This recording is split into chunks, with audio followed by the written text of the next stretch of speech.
From Antwerp in Belgium to the USA, fleeing the Nazis during World War II, and the journey to India, and now in GoodEarth Orchard, Bengaluru, the story of the Holocaust survivor Dorothy Bagon is a gritty tale of survival and passion.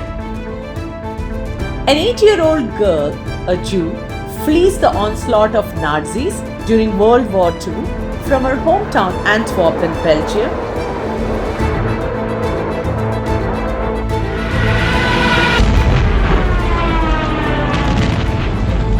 with her mother and younger sister, crosses the border to France, tucked in the drawer of a table, spends the night in a poor but kind French family, then gets into Spain, who are averse to the influx of refugees.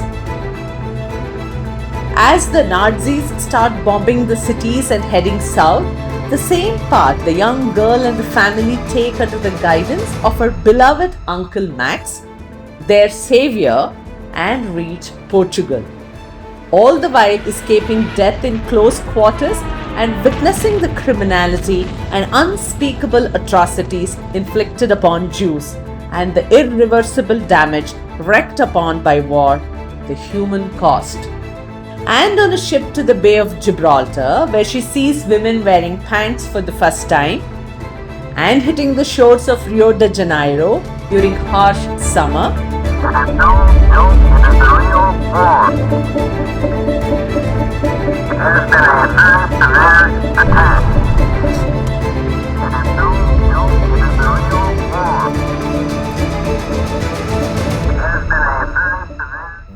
after nearly 2 years on the go, escaping the clutches of death, the Nazis, the young girl, who is all of 10 years now, reaches America. It's Christmas and tastes marshmallows for the first time. A taste forever etched in her memory, the taste of freedom, life, and liberty. And her journey to India,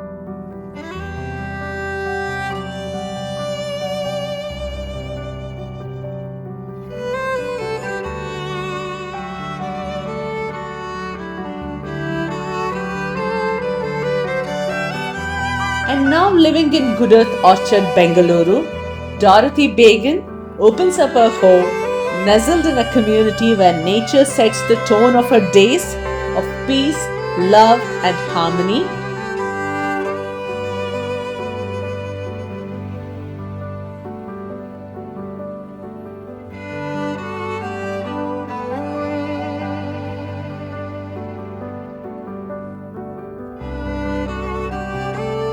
And takes us on her life journey, a tour de force. Because I don't know, I know a little bit of Canada. You do? Just a little bit. I started to tell you About when you were born. that I was born in Antwerp, Belgium, and I'm Jewish. So when the Nazis started bombing Belgium, I was fortunate in that I had an uncle who was originally from Russia, but many years before he had come to the US.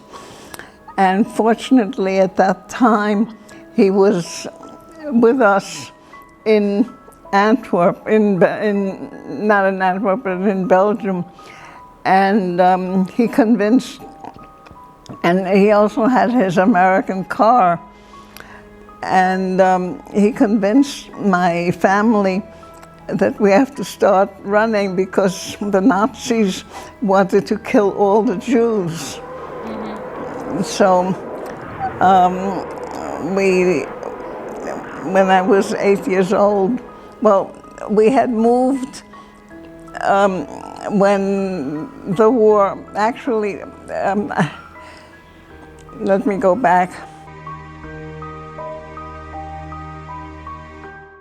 The war had been going on. I was 8 years old, it was 1940.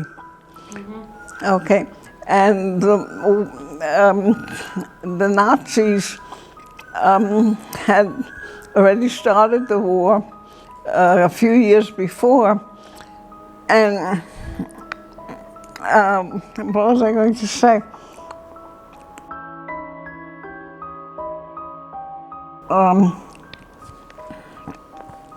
Anyway, your uncle suggested that you all should move with him to the US. Oh, it was a long trip. It took us 2 years to get to the US. Oh. Yeah.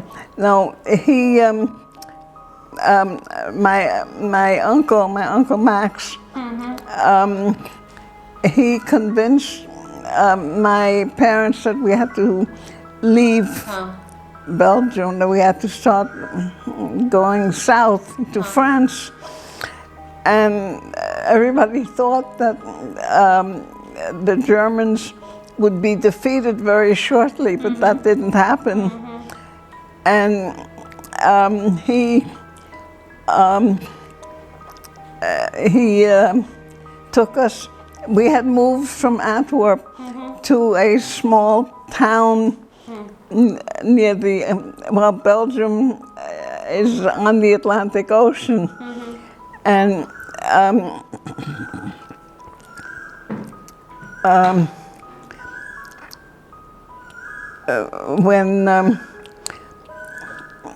when he convinced my parents that we had to start running, I was actually, my first language was German, because I was brought up by a German woman, not by my mother. And when we had to leave, actually, by the time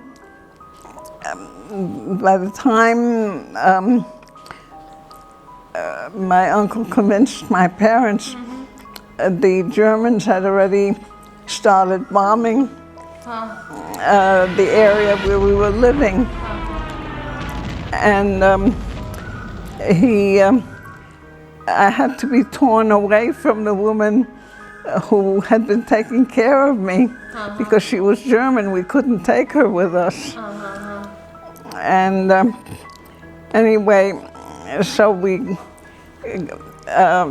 had a couple of suitcases that were put on top of the car. You know, in those days, the cars were smaller and not so fancy.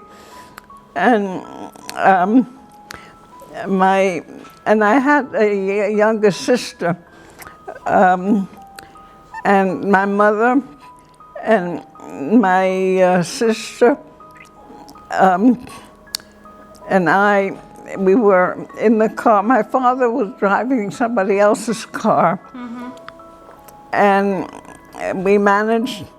There was a long, long line of people who were running away, and it took a long time for us to get to the French border.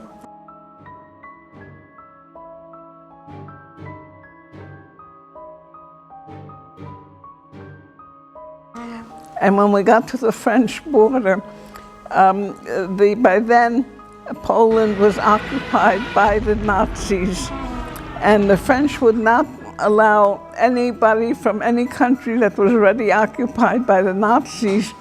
They would not allow admission into France.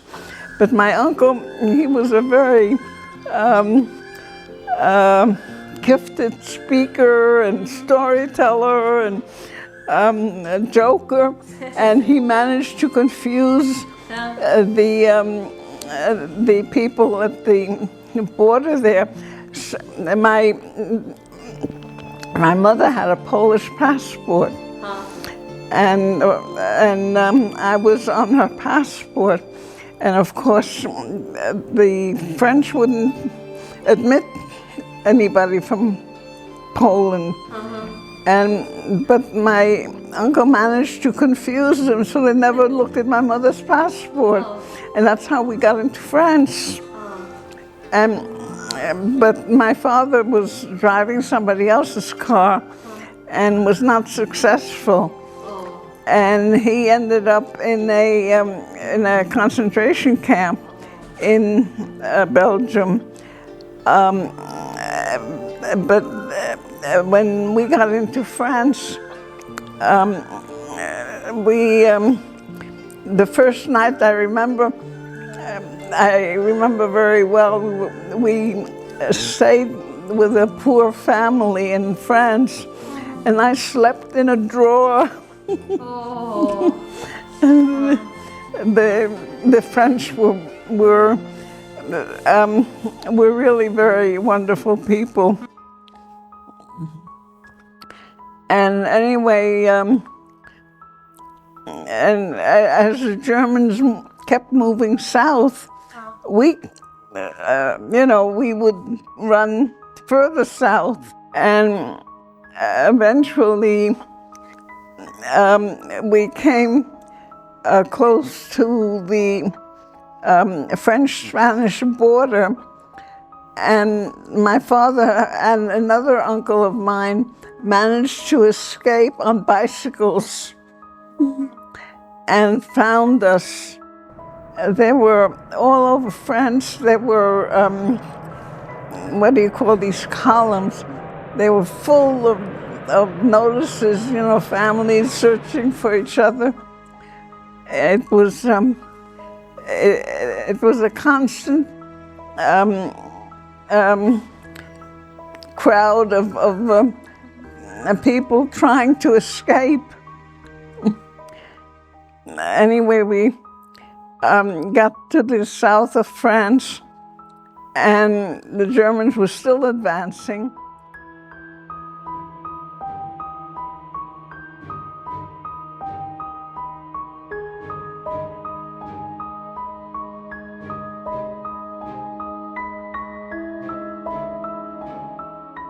Managed to get into Spain, although the Spanish were not friendly to refugees and people who were escaping. Unlike the French people. Yeah, but we somehow, and I don't know, that's one of there are many questions that I have now that will never be answered, but somehow we managed to get into Spain, and we managed to then get into Portugal, which was friendly to the refugees.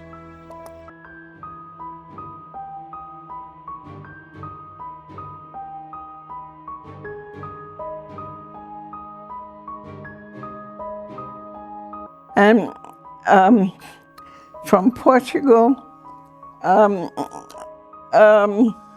with the help of some organization, my parents, by then, my uncle who saved us had left, and that one of the questions I have is, I don't remember when he left, and he went back to the U.S. to try to get us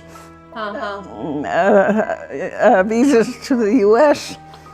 And one of the questions I have that will never be answered is, when did he leave? And,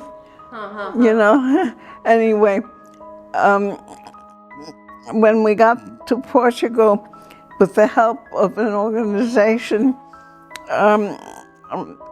we got visas to Brazil.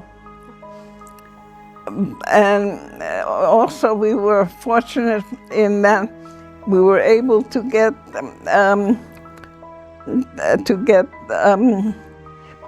in those days you didn't go by plane. The planes were not that readily available, and we managed to get a place on a ship.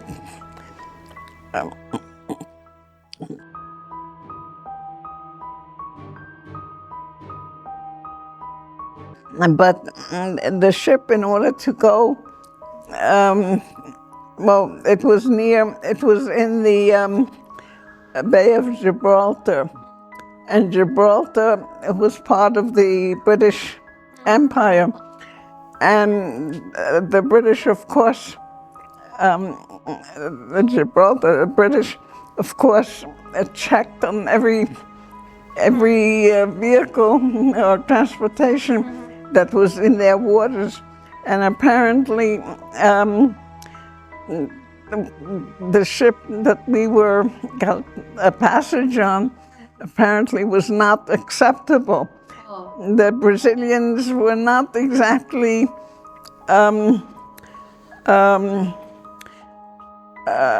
allies.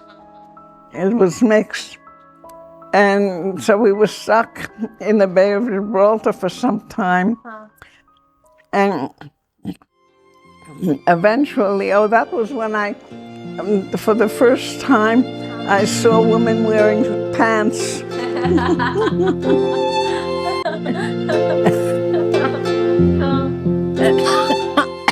Anyway, eventually, we were able to leave the Bay of Gibraltar, and by ship we went to Brazil, Rio de Janeiro.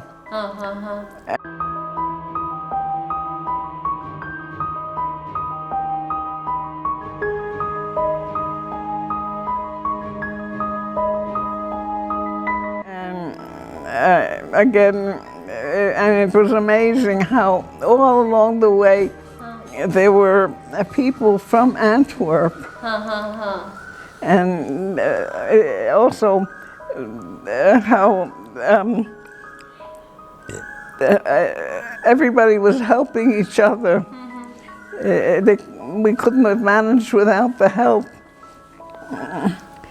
Anyway, also Rio was very, very hot. So my parents decided to move to another city up in the mountains. And we were there for 1 year. That was a year of a nightmare for me. It was horrible.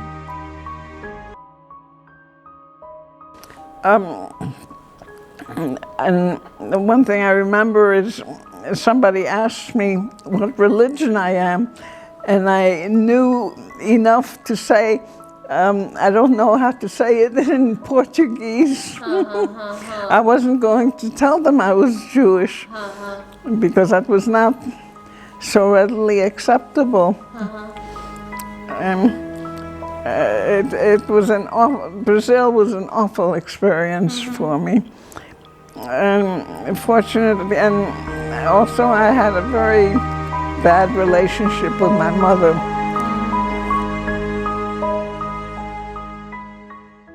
And anyway, finally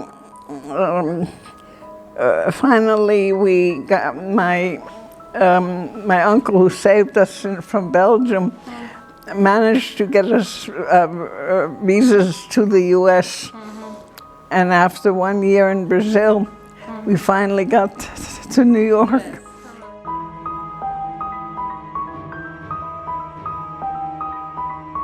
It was after the Japanese, what do you call?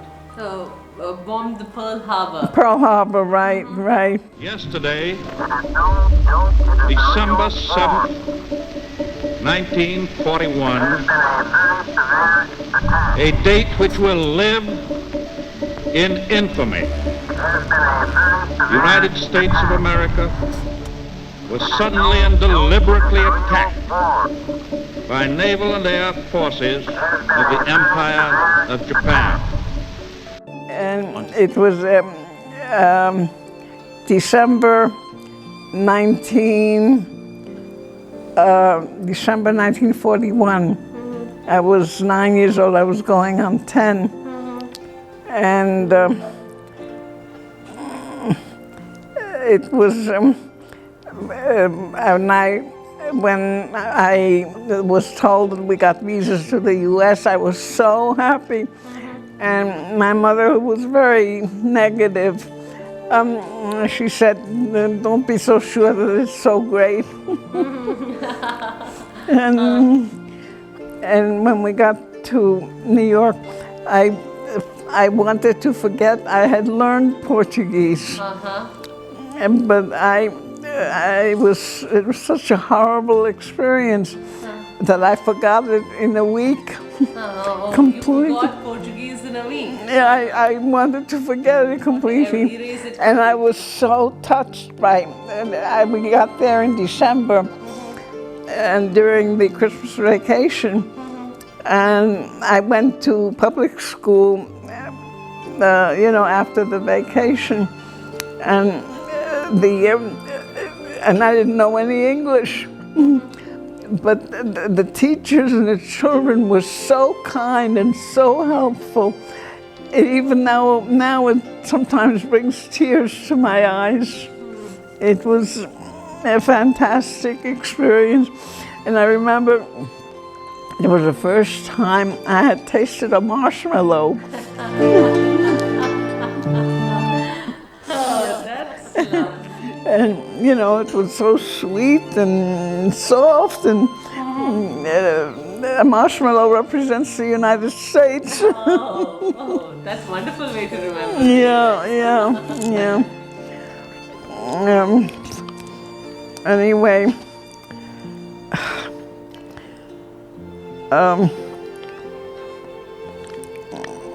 so then... So you were in school, you were in the public school in New York. Yeah. And do you know New York at all? Oh, my cousins do stay there. I have not traveled outside of India yet. Oh, okay, okay. Anyway, we were in a suburb of New York City. And after my father, my uncle who saved us was in a diamond business. Mr. Max. Max, yeah, my Uncle Max. And my father worked with him. His office was in New York City, but we were in another suburb, which was quite a long trip. So eventually we moved to New York City, to Manhattan. And I went to school there and graduated from the public school. In Manhattan? Yeah. Oh, that is your elementary school Graduation, yeah. That's wonderful. Class of June 1946, PS9, Manhattan. Right. And I'm in that picture. How do we spot you in this picture? Shall I tell you? Oh, yeah. Oh! I was. You are like the cover page of Vogue magazine. Oh, that's wonderful. I was president of the school. Oh, you were the president of the school. Yeah. You can hold this for us? Yeah.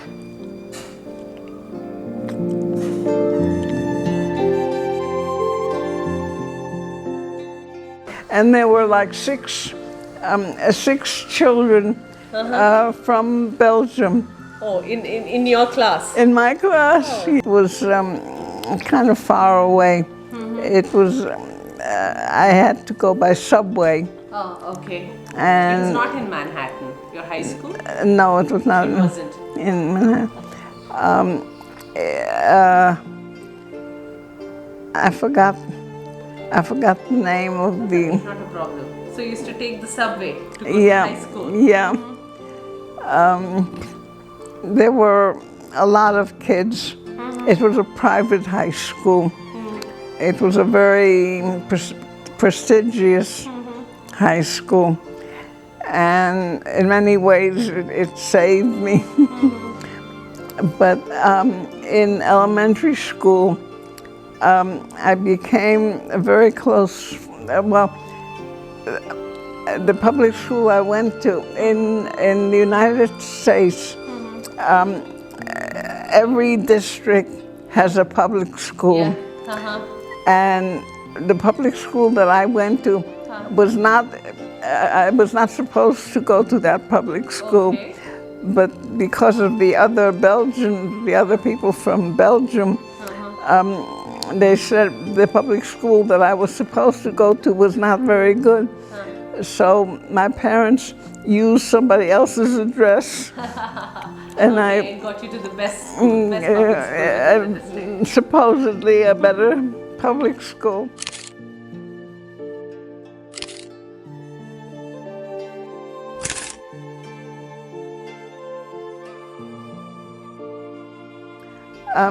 And I became very close friends with a girl.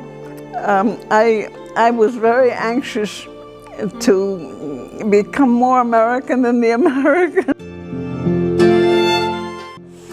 And I wanted to learn the language. And she was very, had an amazing ability with her vocabulary and her English, and we became very close friends. And it turned out that we lived one block away. From each other. One block is like the distance from here to the end of this road. Okay. Okay, and we became very, very close friends. And as a matter of fact, her family unofficially adopted me because I had a lot of problems with my mother. And let me see, where should I go on? What about your sister? I didn't get along with my sister either. And because of the way my mother handled the whole situation. Anyway, she was always there. In France, I was supposed to take care of her while my mother was searching for my father and ways to escape and so on. I was supposed to take care of her, but that turned out to be a disaster because she had some problems, and my mother made her problems more important than me, or it's just anyway. So you became good friends with this American person? Yeah. Staying a block away. Yeah. So you had your second home with them. Yes, yes, very much so. That's nice. As a matter of fact, I have a funny story to tell you. She lived on the 14th floor. Oh. Now, 13 is a bad luck number. So in her building, there was no 13th floor. So she lived on the 14th floor. And I lived on the 8th floor, 1 block away. And in between my building and her building, there was only a mansion. So it was not tall. There was nothing blocked. Blocked the view from my bedroom to her bedroom. So we managed to set up a pulley system from her window to my window. And when our parents baked something good, we would send it to each other on the. That's fantastic. Oh, it was really fun. And the pulley system did really work. Yeah, yeah. I think maybe once or twice it broke, and we had to fix it. Or we managed to fix it, but eventually, this was during the Second World War. So eventually, we were told we had to take it down because it might cause problems. But that was really a great adventure.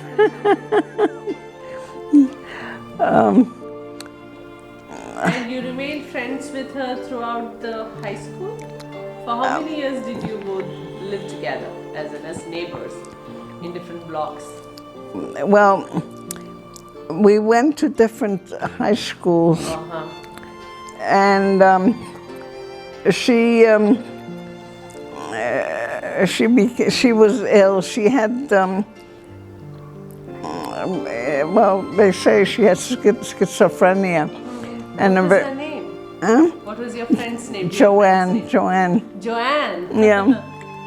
I can show you her picture. I think you should have a look at Joanne. Who is Joanne? Oh. This is, you can point. So that's Joanne. Your bestie. Yeah. Are you in touch with her? Not anymore. Yeah. We lost contact. Where was I? You both went to different high schools. Yeah, and then the war, the Second World War. well, the Second World War was going on, and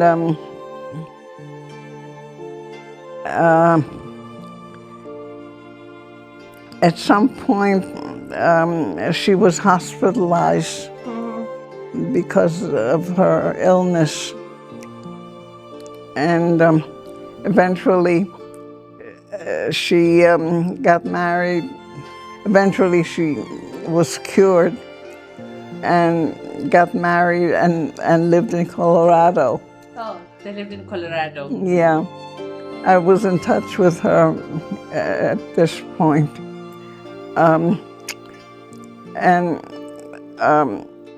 While we were younger, when her family made trips to Canada, for example, they took me. I was a part of the family at that point. It was fantastic. I became not only a part of her immediate family, but even her extended family. Oh, They all kind of adopted me. I was very lucky because that really saved me. My high school experience also saved me.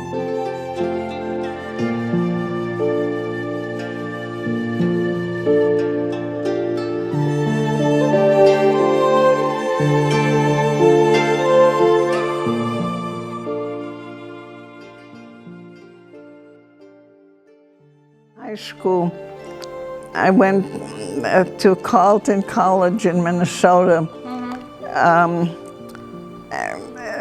I was not happy there. And after 1 year, I transferred to the University of Chicago. What did you study at Carleton College? For this 1 year? 1 year, the first year, you just study everything. Yeah, it's a liberal arts college. And then I went to University of Chicago. University of Chicago, and I was there.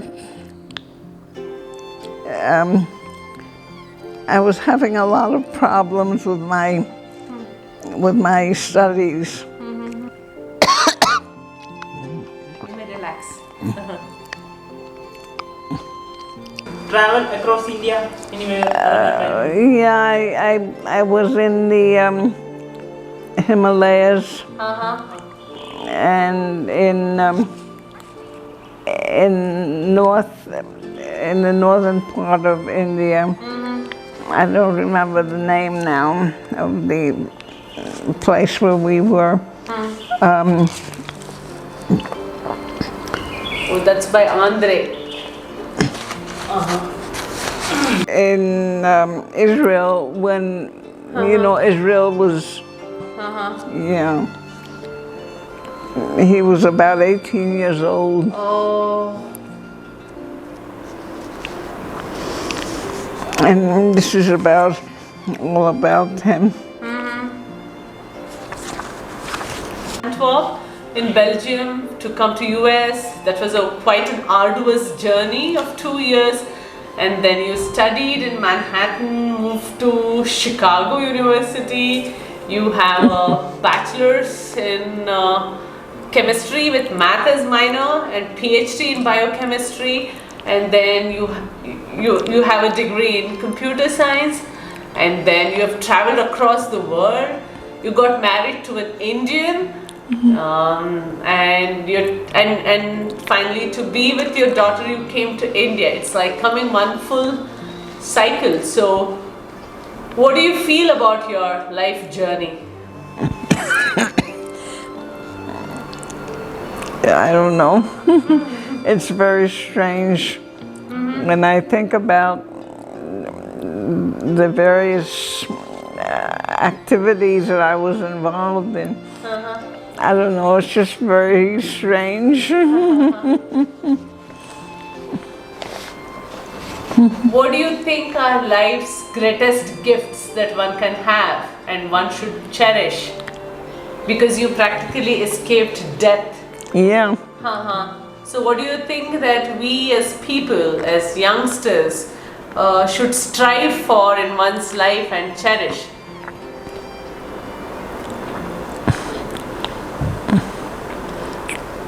Try to be happy when you're alive. Oh, that's amazing. And throughout all this journey, though now when we try to recollect it, it seems very adventurous. But when you're actually going through the journey, it was pretty challenging. It was practically you were facing death every moment.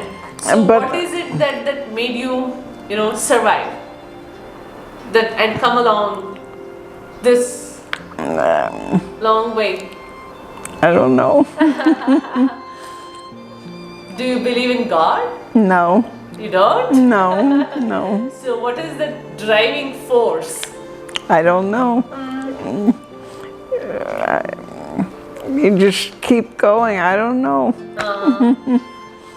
So if I would like to tell others about what is Dorothy's life philosophy, what would that be? I don't have I can't make a statement.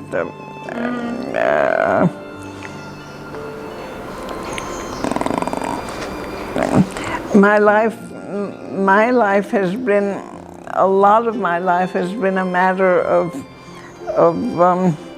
surviving. And I don't know.